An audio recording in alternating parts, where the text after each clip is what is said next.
bem? Você está aqui no canal Outro Livro, Conversas Literárias. Eu sou o Ricardo Pedrosa Alves. Estou pedindo que você se inscreva aqui no canal, você que está assistindo a conversa pela primeira vez. Afinal de contas, é essa inscrição que faz com que as conversas cheguem a mais pessoas. Estamos num ambiente assim de disputa com milhões de outros vídeos, então é importante que haja essa inscrição, que haja comentário. E hoje a gente vai receber aqui o meu amigo Ricardo Corona. Seja muito bem-vindo, Ricardo. Oi, Ricardo, tudo bem? Prazer estar aqui com você, viu, gravando. Maravilha.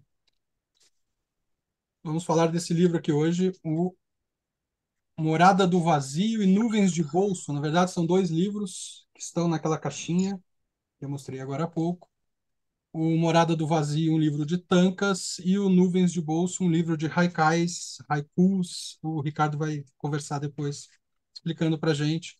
Num projeto editorial da Eliana Borges, que ficou muito bonito em termos de arranjo dessas duas formas poéticas nessa caixa aqui. Ficou muito bonito mesmo. Parabéns para a Eliana também. Esse é um trabalho que saiu pela editora Iluminuras, esses dois livros, agora recentemente, em 2023 mesmo. A Iluminuras é de São Paulo.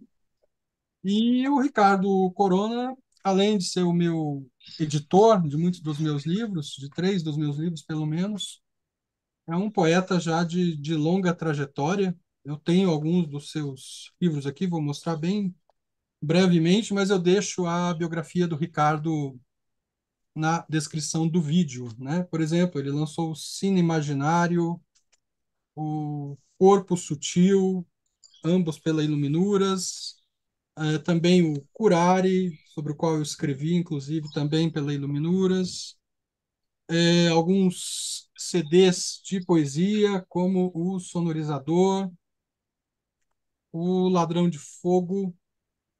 Vejo que a minha coleção aqui de Ricardo Corona é bem legal. O An, a gente tem aqui, saiu pela Medusa, o Mandrágora, e tem também o Tortografia, um livro publicado com a Eliana Borges, além das revistas, né? O Ricardo também atua de forma muito legal assim na produção de revistas, como a Medusa, a Bolide. Eu só não tenho a Canguru, Oroboro. Já publiquei algumas dessas edições também. Então, é um poeta com o qual eu tenho um contato bem de perto, né? Bem legal mesmo. Gosto muito da produção do Ricardo, além de ser um amigo bem do peito. É, Parabéns, Ricardo. Os livros ficaram bem legais. Eu vou começar lendo uma explicação de uma compilação do ano 905, no qual, na qual se explica por que os poetas escreviam tankas. E aí eu te faço a pergunta, que é basicamente a gente pensar como é que a observação da natureza entra na prática poética desses dois livros. Essa descrição diz o seguinte, que os poetas escreviam tankas quando eles viam o desabrochar de uma manhã de primavera, ou escutavam a queda das folhas de um crepúsculo outonal, ou quando suspiravam ao ver flocos de neve e suas ondas refletidas em seus espelhos aumentar com o passar dos anos, ou quando súbito se davam conta da brevidade da vida ao notarem orvalho na grama ou espuma na água.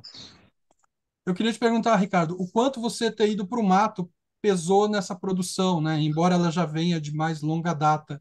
Talvez você pudesse começar falando sobre essa questão da observação da natureza, se você puder aí. Oi, Ricardo, além de amigo do peito, você é meu xará, né? E, e é um prazer, viu, como editor, ter estar participando da sua produção e de sua vida literária, que eu também tenho uma admiração pelo seu trabalho. Olha, Ricardo, o Tanka, ele nasce no Somon, né? Que é a correspondência, troca de cartas, é, é uma forma poética que, na tradição, ela se origina com bastante força nessas trocas de cartas. Somon é amor. Então, é uma forma que foi muito praticada também pelas mulheres, né? Apesar de, na cultura japonesa, assim como quase todas as culturas, elas também foram sublimadas, assim, as mulheres, escondidas, né? Mas, recentemente, uma pesquisadora portuguesa, ela fez eu não vou lembrar o nome dela, me desculpe, mas ela fez uma compilação de poetas mulheres, escritoras de tankas, né?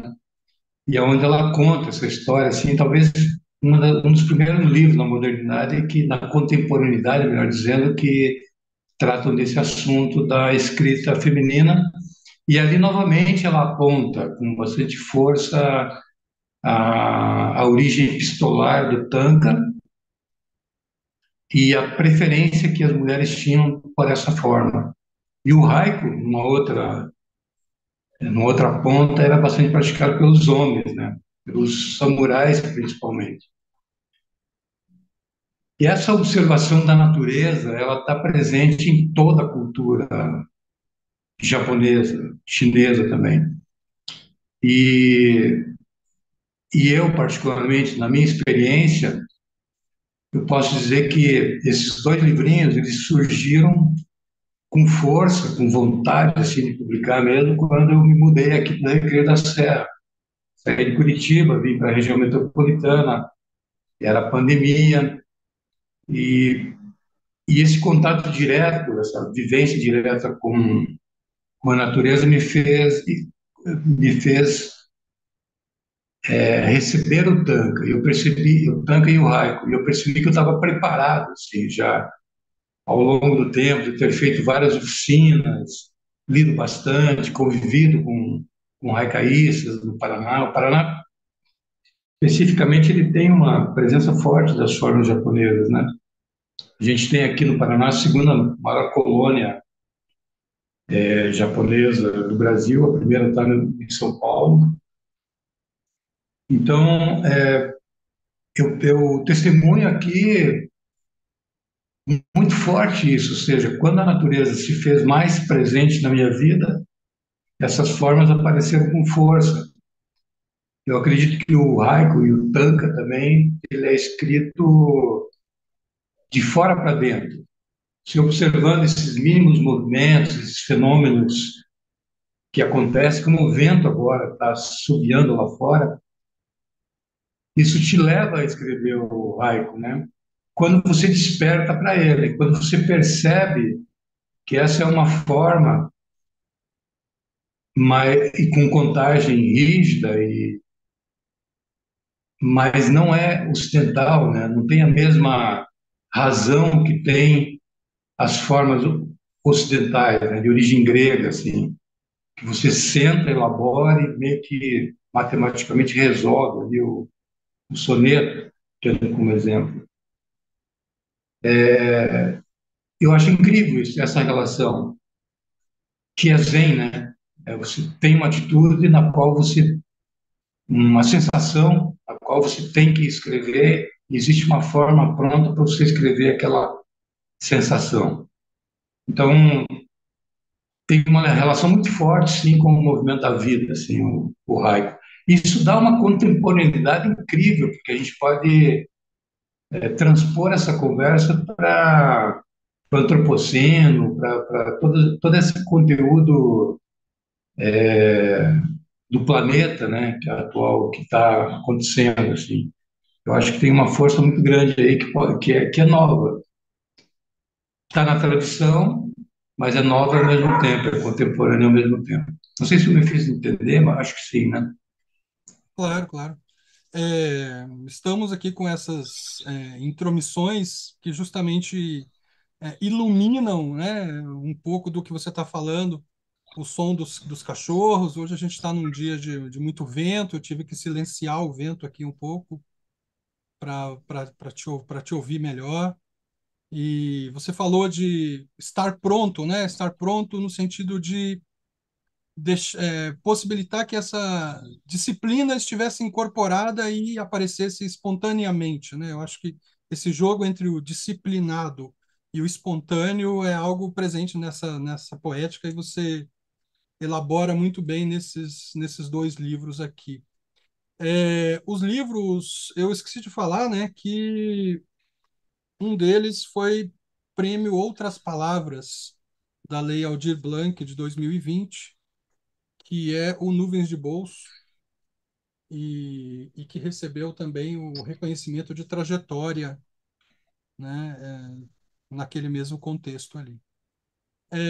Ricardo, eles trazem apresentações, né? Essas apresentações são ao mesmo tempo técnicas, pessoais, biográficas, sendo que a maioria dos seus livros anteriores traziam apenas algumas notas ali ao final, né, com as referências que você usava em cada um dos volumes.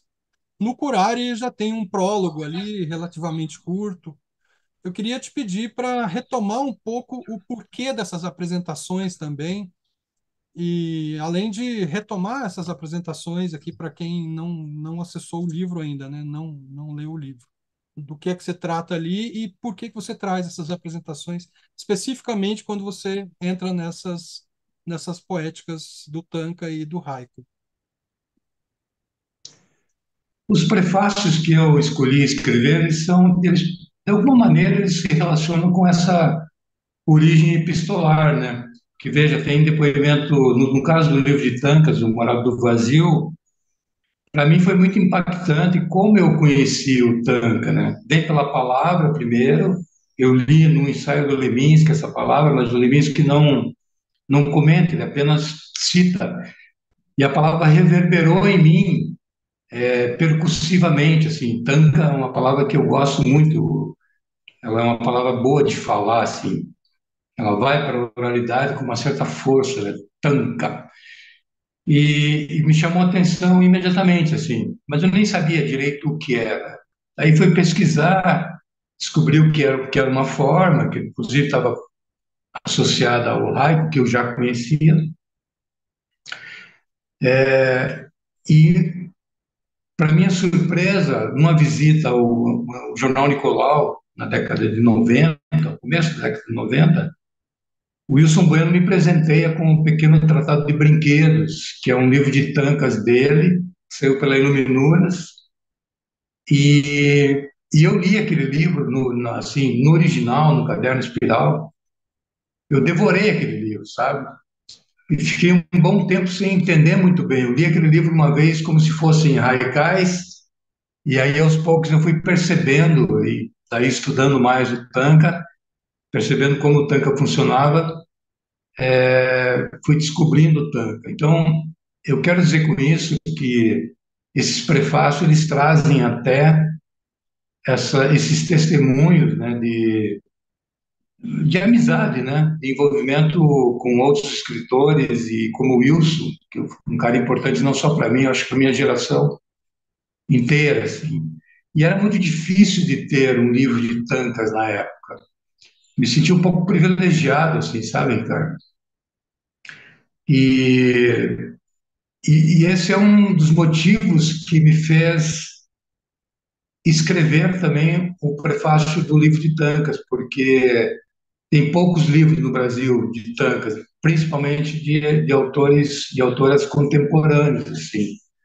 Então, eu senti necessidade de colaborar um pouco mais. Como eu tinha informações reunidas já ao longo do tempo,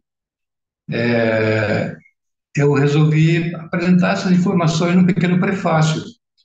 Eu acho que o prefácio ele funciona muito como uma bússola, assim, alguma orientação, principalmente nessas formas que são formas que aparentemente o leitor, a leitora, ou o autor, a autora acham que dominam imediatamente, mas eles estão inseridos numa tradição assim que é milenar, secular, tem muita informação aí, né?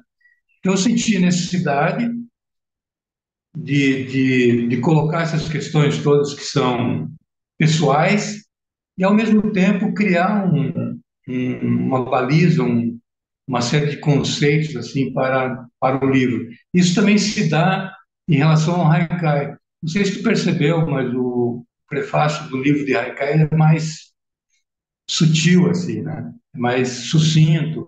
Por quê? Porque o Haikai ele é super conhecido. Quando eu comecei a escrever Haikai na década de 90, essa forma era considerada uma febre. Tinha até os detratores, assim, que diziam isso e aquilo dessa forma, né? Então, ali eu apenas registrei algumas coisas que eu julguei necessário para que o livro acontecesse. Porque também, olha, tem uma questão, Ricardo, não sei se tu vive isso como autor contemporâneo meu, a gente vem,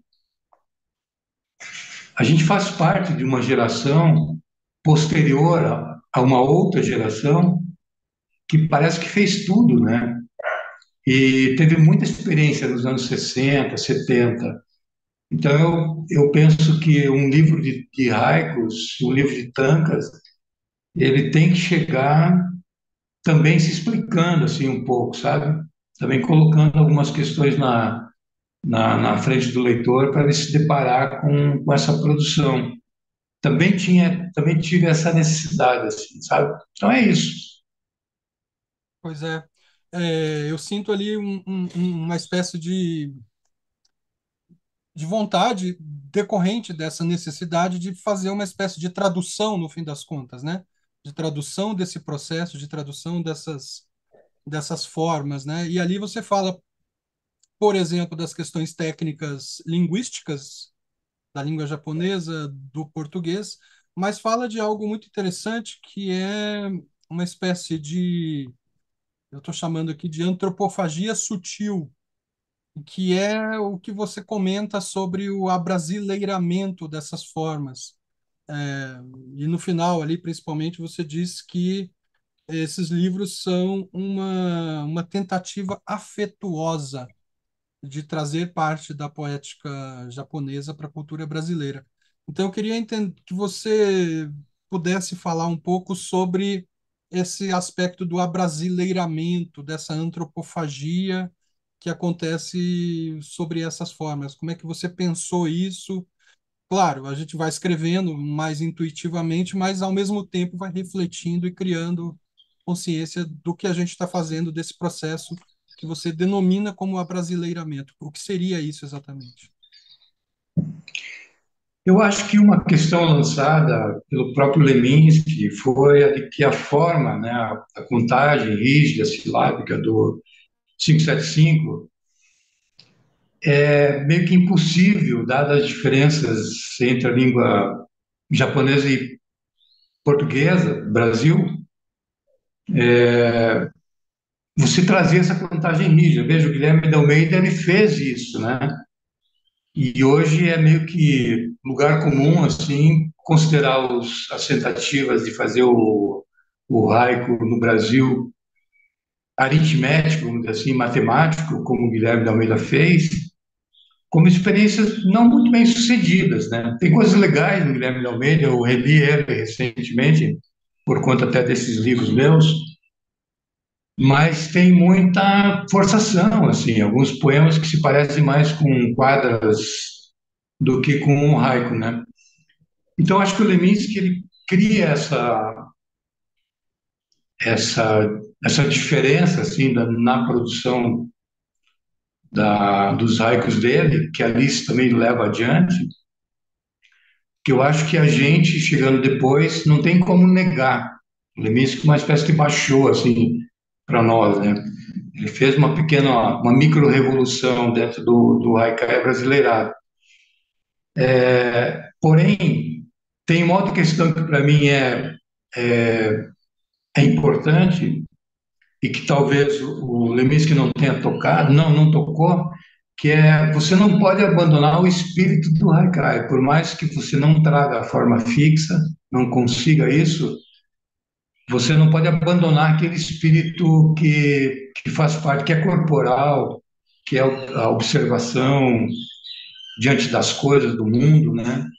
Que se movimentam, mínimas e grandes coisas no mundo que se movimentam, essa observação constante, que é aquilo que o Basho falava que é o espírito do haiku, isso você não pode abandonar. Então, mesmo que você trate de assuntos contemporâneos, como eu lembro de um haiku que eu fiz sobre a Amazônia, esse espírito tem que vir junto, né?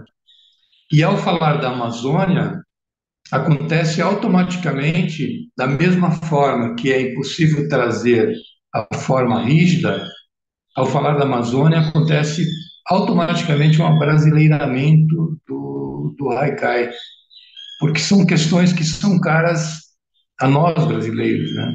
Então tem todas essas questões assim que aparecem. E uma outra que é central também é o se reconhecer como não japonês, né? Não tentar escrever desse lugar de fala no qual não existe. Então, essa é uma questão também muito honesta, assim, do ponto de vista de quem faz o haikai, né? Eu acho que essas questões que me levaram ao brasileiramento. Não sei se você percebeu, mas a última parte do livro, que eu chamei de Haikuans, ali tem um abrasileiramento formal, até formal não, conceitual, melhor dizendo, conceitual, que é uma escolha de unir o Kuan e o Haiku, né? Isso é uma coisa nova, completamente nova, feita por um brasileiro, vamos dizer. Uhum. E toda a cultura da tradição está por trás disso, né? Tanto no Kuan como no Haikai. Então, são essas maneiras, assim, de abrasileirar, de trazer para o meu presente, para a minha existência, para a minha sensibilidade, para o meu lugar no mundo, né, como poeta. O que eu acho que não pode acontecer é você tentar ser um samurai escrevendo, sabe? Ou mesmo um, um poeta japonês na tradição. É impossível isso se repetir, né? Você vai estar. Até pode convencer isso, mas percebe que não é verdadeiro. Isso me preocupava muito, assim. E até tem uma brincadeira na capa dos dois livros, que é na foto que nós escolhemos, que a Eliana está puxando meus olhos, né? Essa foto aí, ela é da década de 90. Eu e a Eliana estávamos na praia e estávamos brincando, assim, algo como, Eliana, e se eu for o Mishima e praticar o Harakiri agora aqui? E ela pulou atrás de mim, puxou meus olhos e falou assim: pratique, então, faça o harakiri. Algo assim, né? É uma foto bem antiga, acho que tem uns 30 anos. Então, veja, a foto também é fake, né? Ela é uma, uma caricatura disso que eu acabei de falar. Porque esse assunto é muito sério, Ricardo. Eu tenho acompanhado alguns intelectuais, artistas contemporâneos brasileiros, mas de orientais, né, filhos de orientais, imigrantes, e eles estão chamando para si, com toda a razão, esse lugar de fala, que é uma grande discussão hoje sobre os gêneros, as políticas, todas, e, e essa é uma discussão premente, assim, eu acho que é bem bacana que se organizem também e produzam a partir desse lugar de fala, né? Assim como os indígenas, a literatura preta, queer, os gays, eu acho isso bem interessante, assim, eu acho que abre uma possibilidade muito grande de organização, produção, diversidade na literatura, e por isso eu afirmo nos meus livros essas questões todas, assim, nunca me colocando nesse lugar, e sim como um brasileiro que lida com as formas, assim como eu poderia lidar com uma forma inglesa, como é o soneto, ou com a forma portuguesa, como está presente em quase toda a poesia feita no Nordeste brasileiro, ou com a milonga, que é uma forma musical, mas é poética também, que vem da Espanha, que está no Rio Grande do Sul, fortemente. O fado, que eu já fiz uma letra sem pensar em fado, mas o Victor Ramil musicou, transformou um fado que tem origem portuguesa. Então, acho que essas questões todas têm que vir à tona e serem observadas dentro de uma tridimensionalidade, ou seja, elas são assim, assim que elas têm que ser vistas, sem preconceito. Pois é, eu até estava pensando aqui que essas apresentações, que também acontecem no Curare, dão conta um pouco de problematizar isso, né? Ou seja, elas são uma espécie de mediação ética ali que você coloca, dizendo, olha, eu estou incorporando aqui a forma poética japonesa, mas eu não sou japonês, ou estou lidando com a etnopoesia, com a linguagem indígena, mas eu não sou indígena. É um pouco. Tem uma imagem que é a imagem da nuvem, né, que aparece muito nos dois livros. E aí dá para pensar um pouco também essa ideia de que a forma poética é uma espécie de nuvem, né? Ela também é nômade, ela também não tem fronteira, ainda que ela possa servir às identidades, ela também transita nesse sentido. É um pouco isso, essa ideia de que a forma poética é nômade ou não?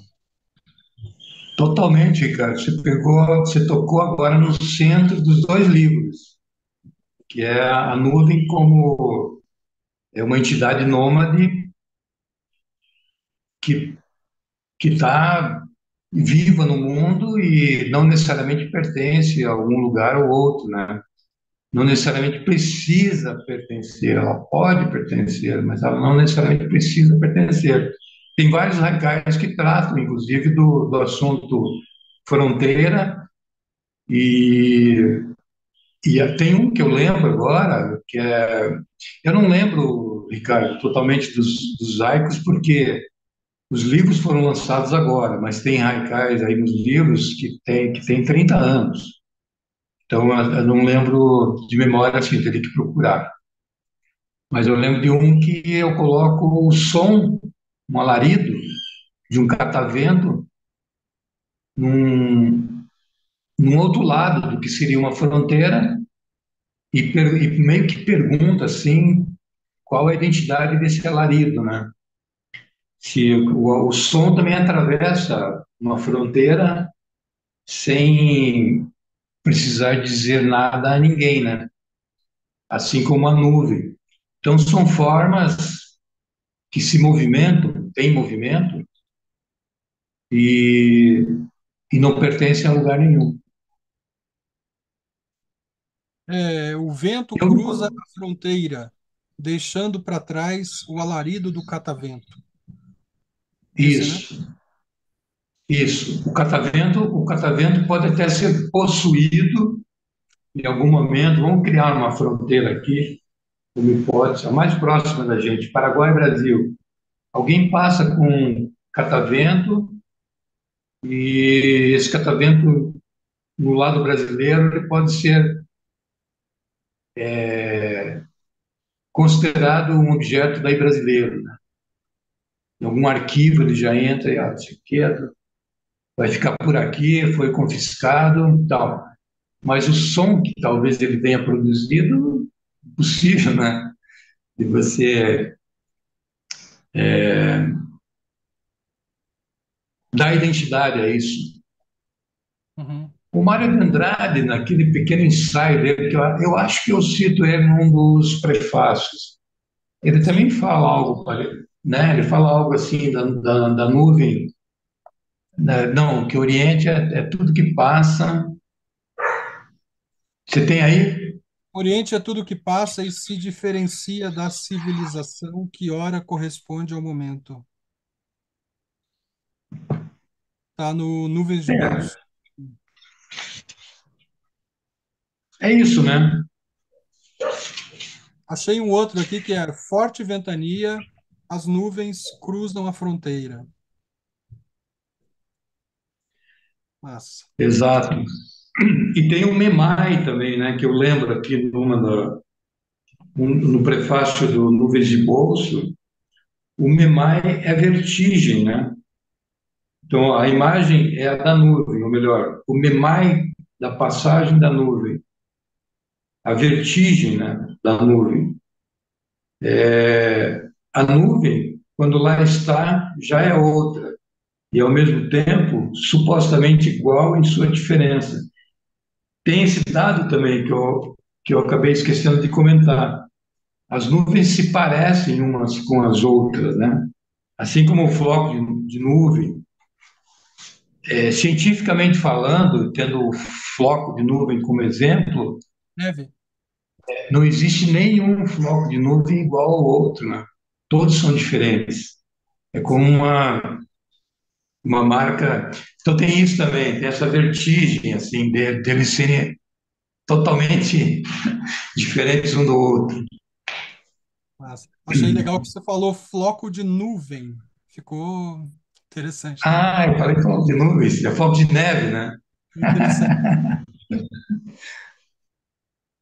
Viu, Ricardo? Assim, uma coisa que eu queria te ouvir é que você tem, pelo menos no Curare, mas também nos livros anteriores, me parece assim, lendo a tua produção, que há um projeto ali de escapar um pouco, né, ou muito dessa tradição europeia, ocidental, da poesia, da tradição metafísica, analítica. Você traz o corpo, você traz o ruído, você traz a música, você traz a incorporação dessas poéticas outras, não centrais, né, no cânone ocidental, pelo menos.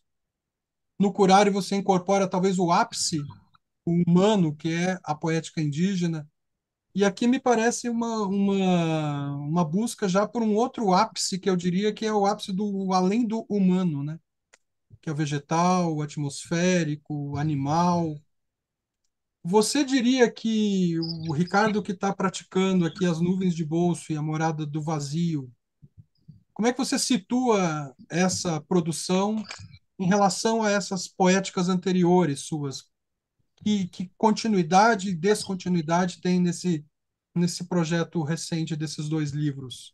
Nessa sua trajetória, se você for pensar assim, ocidentalmente, né, em termos de cronologia ou qualquer coisa assim. Tem o mesmo gesto? Eu, eu acho que sim, Ricardo, mas não sei se fica claro. Eu sou um sujeito muito curioso, assim, e eu inauguro coisas e abandono ao mesmo tempo. Uma facilidade incrível, assim. Então, num determinado momento da minha produção como poeta, eu percebi que eu tinha aberto vários caminhos, né? Vários caminhos, assim, que eu tenho múltiplos interesses mesmo, assim. Aí eu comecei a perceber isso e querer trabalhar essa questão mais organicamente, assim. E comecei a perceber que uma das minhas alternativas era tratar todas elas, toda essa diversidade, com, com, com uma potência pulsante. Eu não poderia deixar nenhuma delas morrer, porque o perigo disso é cair no ecletismo. Daí, né? Eu acho que o ecletismo, o eclético, são várias coisas mortas. E os interesses múltiplos, que é o meu caso, são vários interesses vivos, é bem diferente assim. Porém, abre um leque, você tem que dar conta desse leque. Mas eu vejo conexões muitas aí. Por exemplo, o Curari, ele se conecta com esses dois novos livros, Morada do Vazio, poesia oriental, né? Poesia japonesa, indígena e Japão. Vamos tentar pensar, eu vou abrir um, eu vou abrir uma imagem bem doida aqui agora. Vamos pensar na Pangeia, Ricardo, aonde aonde a gente pode ver a ideia do asiático, né? Toda aberta, assim, a ideia toda aberta. Existem várias teorias de que os índios eles se distribuíram no mundo após o acontecimento da Pangeia. Então, ficcionalmente, eu fico pensando assim, quais as relações que existem entre a cultura oriental, que é a cultura chinesa, é uma das mais antigas do mundo. Os Yanomamis, da Amazônia, eles têm 6.000 anos. Eles têm 4.000 anos antes da ideia cristã e, assim, mesmo da ideia ocidental, né? Você veja, Sócrates, 300 anos antes de Cristo. Então, nem 3.000 anos o Sócrates não tinha nem nascido, mas o Yanomami estava pisando lá na Amazônia. Então, veja essa conexão. Se a gente alargar, se a gente pensar como Derrida sugeria num dos livrinhos dele, falando da memória, do arquivo, pensar, utilizando a memória, até o ponto que você não consiga mais pensar, até o ponto que seria algo assim, no teu arquivo, o final dele, né? E eu me projeto agora aqui na Pangeia, nesse período aí que é bilhões de anos atrás, eu quase não consigo pensar, eu fico juntando isso sem muita articulação. Isso para mim é pulsante, assim, isso para mim é uma defesa que entra corpo, que você cria um espaço extremamente aberto, onde você tem muita liberdade para criar, no final das contas. Então, eu vejo os meus interesses separadamente, mas eu vejo eles como um, um, um lugar muito aberto, onde eles estão pulsando também. Sim, sim. Estava pensando, por exemplo, um dos versos seus que eu trago sempre e que para mim te caracterizaram assim, lá naquele início, pelo menos, é eu escrevo para não ser chamado de poeta. E eu queria, por exemplo, né, o quanto isso segue ocorrendo no teu projeto poético, que você disse que é aberto, claro, né, e isso é mais interessante ainda, no momento em que você vai para esses livros que exigem uma técnica poética muito disciplinada. Por exemplo, eu gostei muito daquilo que você escreve numa das apresentações, listando as 7 enfermidades da poesia, né? Então, o quanto como a gente pode relacionar esse escrevo para não ser chamado de poeta lá de antes com essa poética que nasce de fora para dentro, né? Mas que ao mesmo tempo exige essa disciplina, por exemplo, quando você lista essas 7 enfermidades da poesia. Veja, esse verso que eu escrevi meio que jocosamente, né? Inclusive, é Eu engraçado levei ele a ter sério, hein? virado.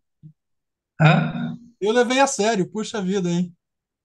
Não, não, ele atravessa o meu trabalho, Ricardo. Acho que você é um dos primeiros que chama atenção para isso e inclusive para mim, assim, eu concordo plenamente com isso ainda que eu escrevi há muito tempo atrás. Ou seja, eu não me acho poeta nesses termos, assim, né? E esses livros indo para cá e para lá, experiências com culturas quase extra-literária, ocidentalmente falando, né? Comprova esse verso, ele me dá uma certa baliza, assim, né? As enfermidades, eu descobri lendo um artigo numa revista especializada em cultura japonesa, e eu fiquei chocado assim com o fato de que ela foi escrita há muito tempo atrás, acho que o ano 5 da era.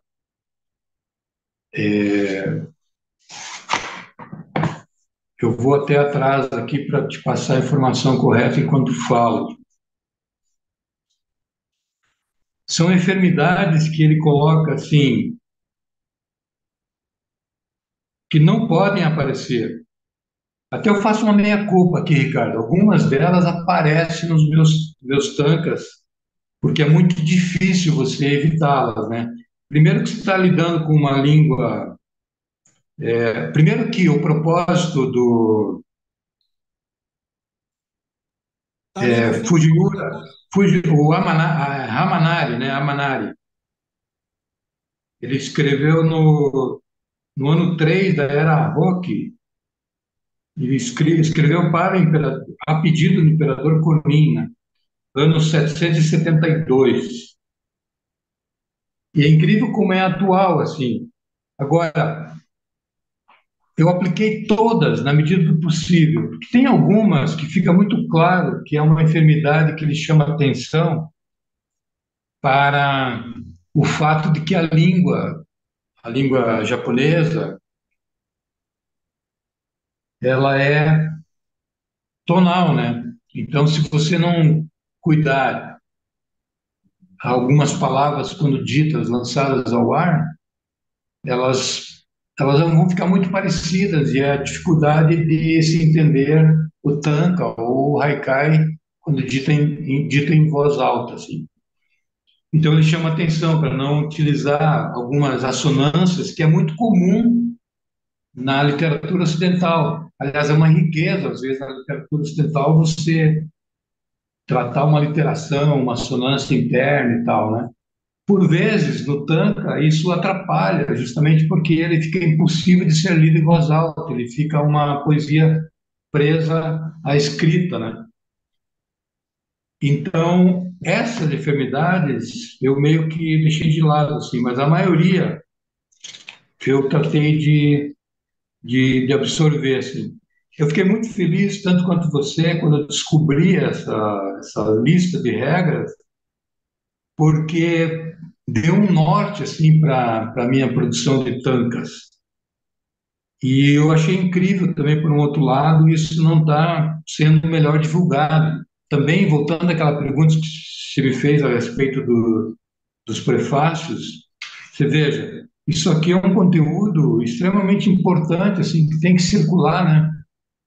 Principalmente o tanka e o haiku no Brasil sendo vistos como formas possíveis, assim. Não sei se tu sabe, mas no Brasil e em Portugal e também nos Estados Unidos são países que praticam bastante as formas orientais, principalmente o haikai, não o tanka. Mas, assim, é interessante que isso venha, sabe? Essas regrinhas venham para o público em geral, assim. Então, eu quis prestar esse serviço também nesse prefácio. E eu fiquei extremamente grato quando descobri, assim como você ficou. E é genial, né? Uhum, sim, sim. É, lembrando quem está assistindo que eu acho que o Ricardo ainda vai ler alguns poemas mais ao final aqui da nossa conversa. Eu tenho uma última questão, Ricardo, que é, claro, se você tiver mais coisa para falar, fique à vontade. Mas é a questão da política, né? Vivemos assim uma avalanche de poesia política na contemporaneidade brasileira, principalmente, muito como reação imediata, né? E eu acho que essa reação também muito imediata é um pouco faz parte do projeto de desumanização, assim, a gente fica muito preso ao eventual, né? À notícia, né? E você surge com esses dois livros pautados na contemplação, na observação, na sutileza, né? E como é que a política entra nessa produção sua poética recente, né? Nesses dois livros? Porque eu vejo que tem uma política de fundo, que é a política da natureza, né? Que é diferente dessa política imediata. Você traz desde a capacidade de resistência da natureza, porque afinal de contas, quem está em risco somos nós, até mais do que o planeta, né? Nós humanos é que vamos acabar, né? No fim das contas. E então eu queria te perguntar como é que você pensou isso, né? Não seria uma amenização da necessidade da palavra poética se engajar, ou é um engajamento de outra forma? Estou chutando Eu aqui acho que é o coisas. engajamento, eu acho que é o engajamento de outra forma. Aham, Tudo que você falou faz sentido para mim. Eu não quis, não sou um poeta de engajamento direto, assim, algum outro poema. Sou um poeta no mundo, né? Um ser no mundo, vivente. Então, tudo isso me toca e reverbera em poesia, com certeza. Mas engajamento já é não é o meu interesse, assim. Até porque eu acho que a poesia pode não fazer muita diferença e ela faz diferença se mantendo poesia no seu percurso, entendeu? Mas olha só, para responder mais diretamente, e como há até um ser no mundo pensando essas coisas todas, eu vou ler um tanca do Morada do Vazio, no qual a realidade, o tanca foi escrito antes, mas a realidade se fez mais presente. E veja, preste atenção, Ricardo, no quão é sutil e não está engajado, porque eu não fiz a partir da notícia. A notícia veio depois. Apesar de ser um assunto recorrente também, né? Olha o tanca, escute, né? Faixa de Gaza, roupas brincam no varal, camisas de soldado, meinhas de menina. E aqui um haiku, que é um diálogo renga com o haiku do Paulo Leminski. Primeiro vou ler o do Leminski. Lua vista, brilhavas assim sobre Auschwitz. Agora o meu haiku. No caso aqui, haikai. E se você quiser, eu posso explicar essa diferença. Estou tratando do Leminski como haiku e o meu como haikai. Sol em brasa, queimavas assim sobre Gaza. Então são dois, um tanka e um haiku, que trata de uma questão nevrálgica assim do pós-guerra, que estamos vivendo dramaticamente, mesmo à distância, dramaticamente, há um povo todo sendo massacrado, e eles foram escritos antes desse massacre, porque o massacre, na verdade, não é agora, né?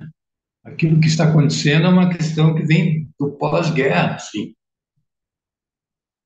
Então, são dois livros que trazem essas pílulas poéticas, políticas, bem forte, bem forte.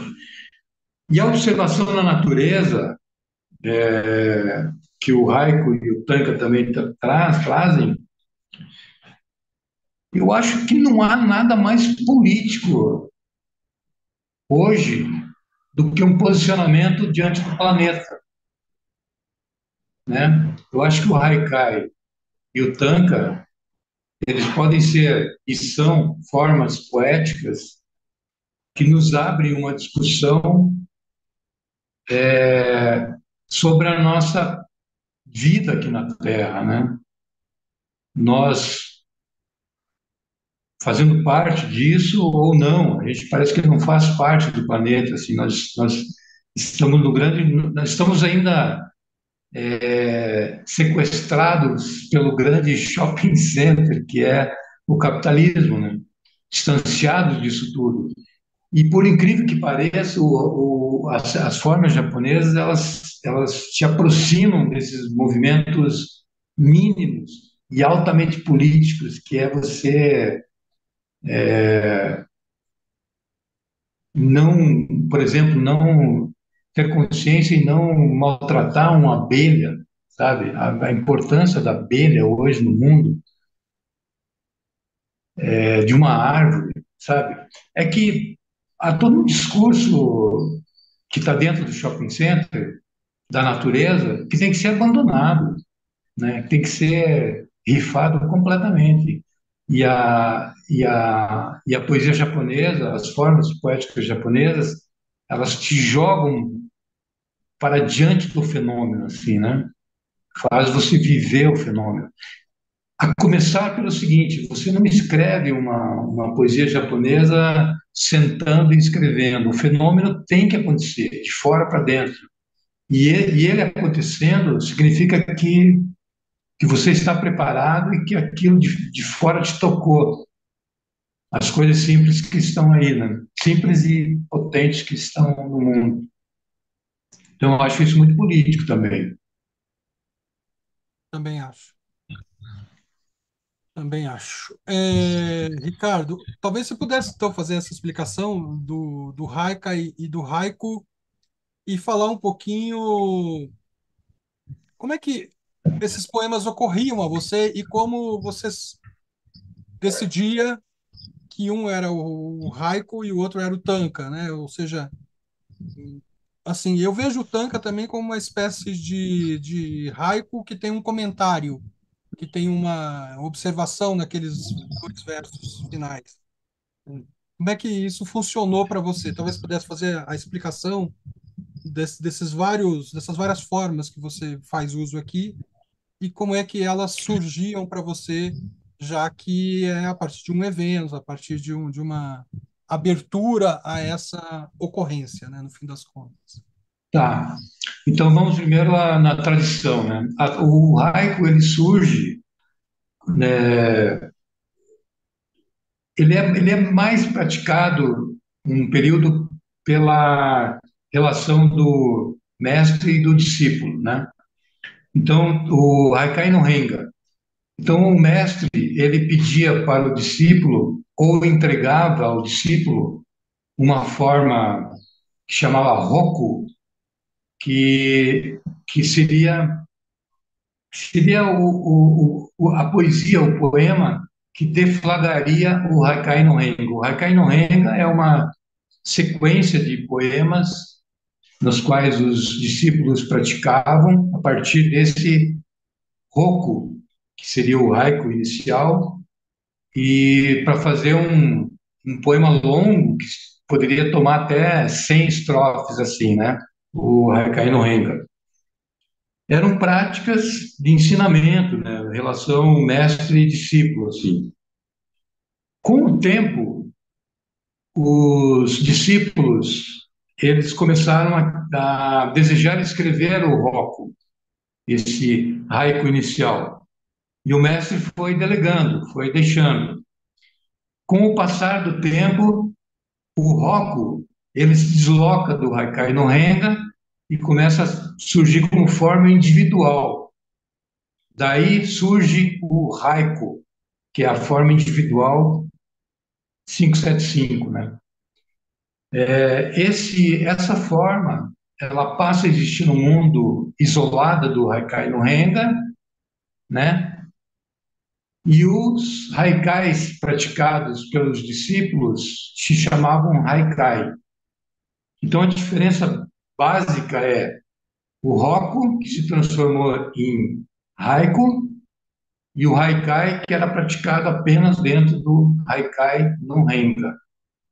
No Brasil, se popularizou o nome haikai. Não se sabe muito bem ao certo, eu atribuo isso a mais um abrasileiramento dessa forma japonesa, mas o correto, por exemplo, eu praticar isoladamente, criar essa forma japonesa, seria o haiku. Na parte do meu livro, que eu pratico, e aí abrasileiradamente, o haikai no Renga, eu escolho um haiku, trato como haiku, porque foi criado isoladamente, que nem nesse sobre Gaza, que eu ah,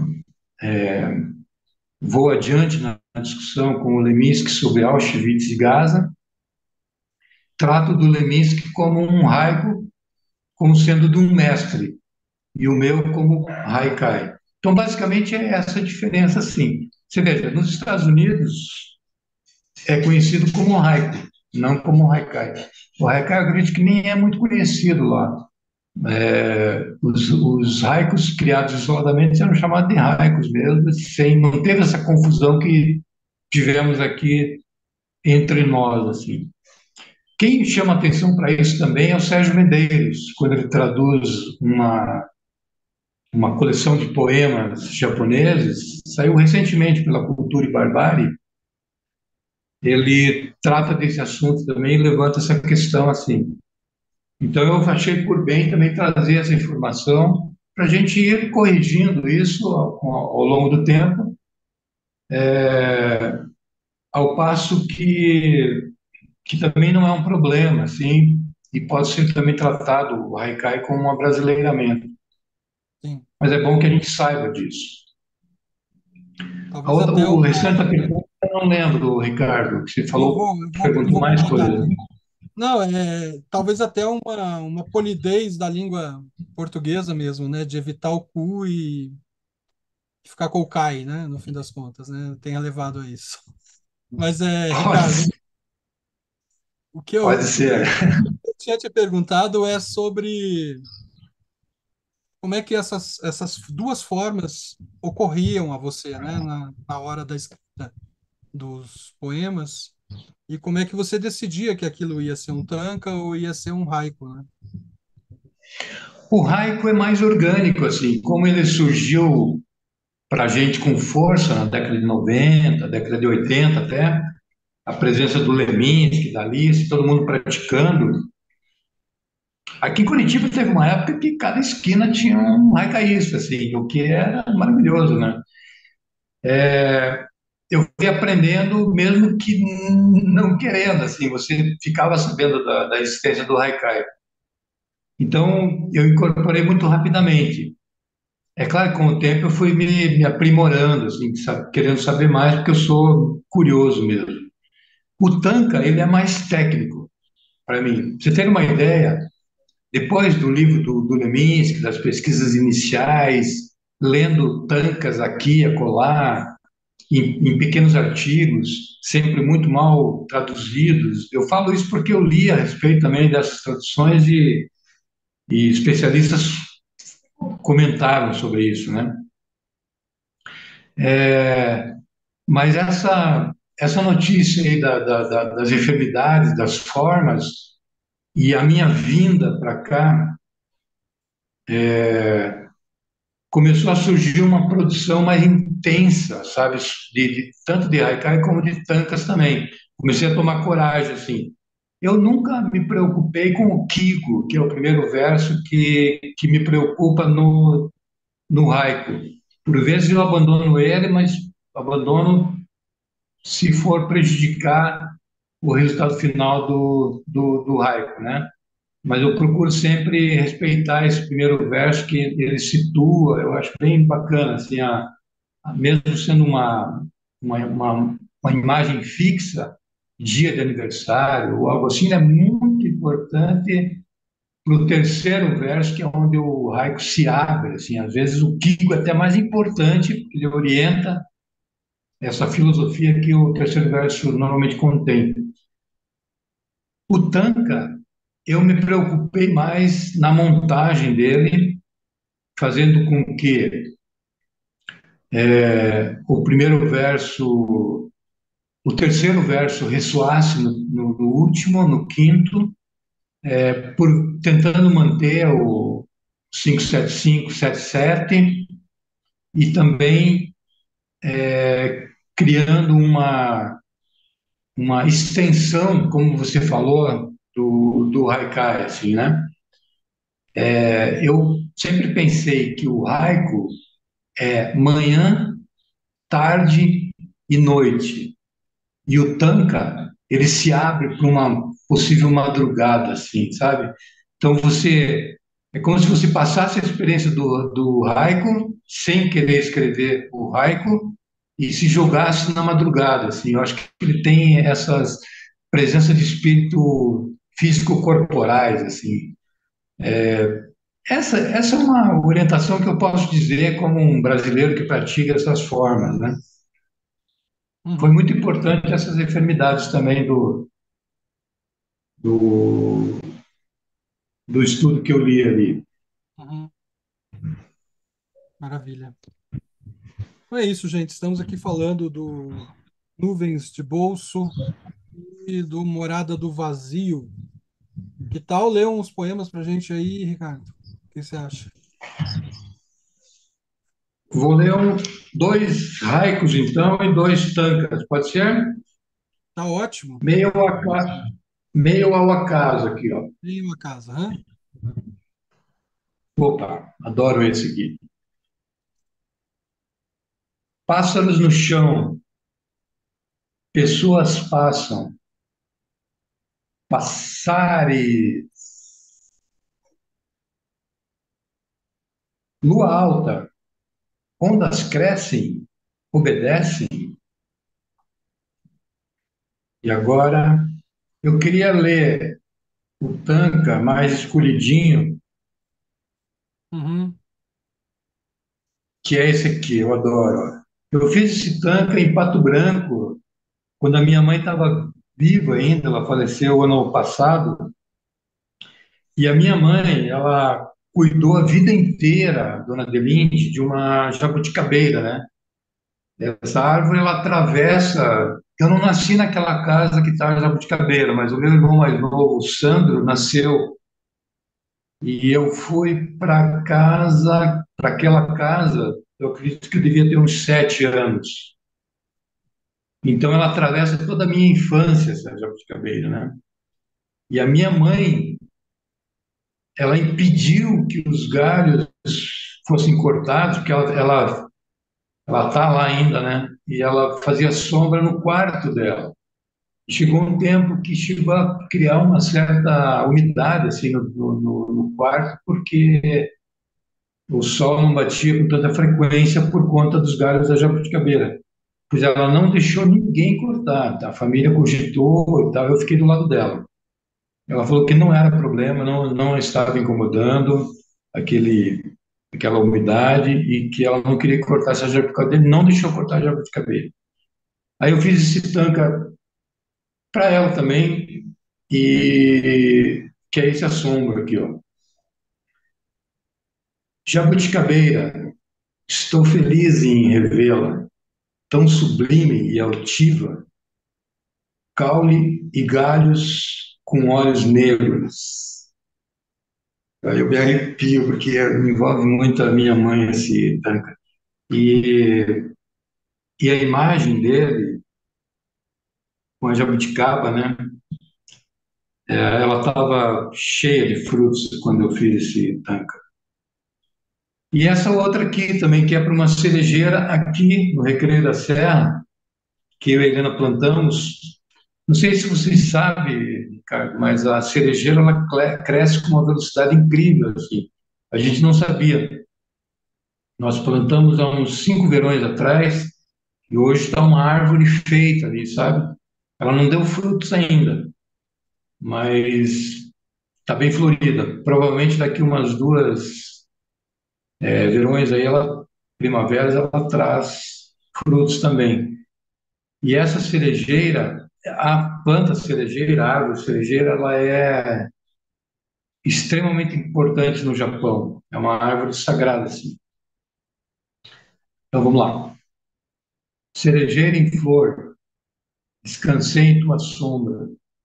Agora canto as vogais do teu nome. E...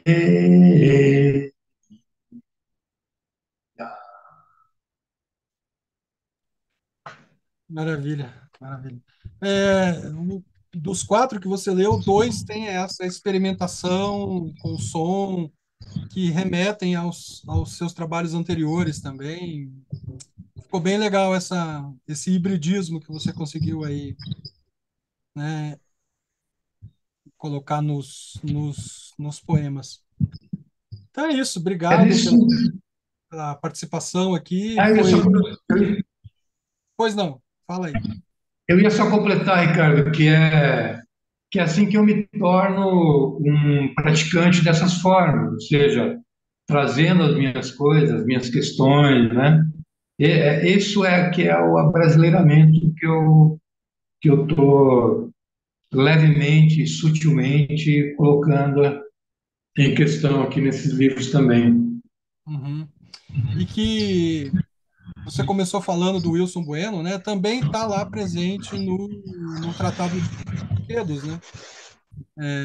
Eu até gravei uma entrevista com o Wilson Bueno, foi transcrita num material aí que você editou, não lembro mais qual, mas tem lá a transcrição dessa conversa. E é justamente ele falando sobre o livro de Tancas. Então, acho interessante essa coincidência do Wilson Bueno estar presente no meu itinerário, no seu aí, e foi a única conversa que eu tive com ele, foi sobre o livro de Tancas. Que maravilhoso. Eu lembro disso, Ricardo. Deve estar no jornal Vagal, que, se não me engano, ele está disponível para baixar gratuitamente na página da Medusa, www.editoramedusa.com.br. Exato. Eu acredito que está lá. Eu acho que eu acho que se escreveu um ensaio sobre o Wilson e junto nós publicamos uma entrevista.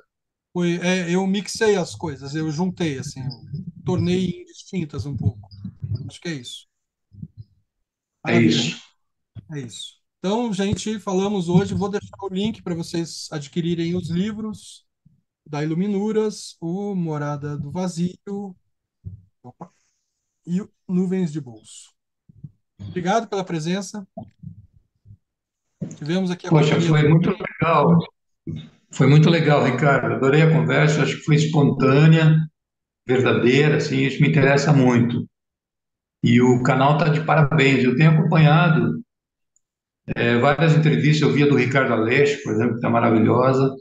Eu acho que é um trabalho que vocês estão fazendo aí, você e a Ana, muito importante. Assim, é um arquivo e conversar sempre é melhor, eu acho assim, né? É claro que tem que ter as resenhas, os ensaios, é importante também.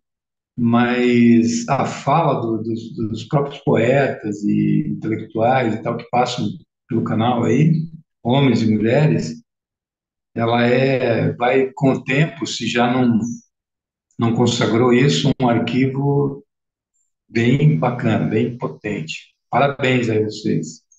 Obrigado, obrigado. Acho que tem a ver um pouco com isso que você traz lá nos haikais de Renga, que é você também se colocar no outro lugar, né? Aqui a gente se coloca no lugar de leitor, né?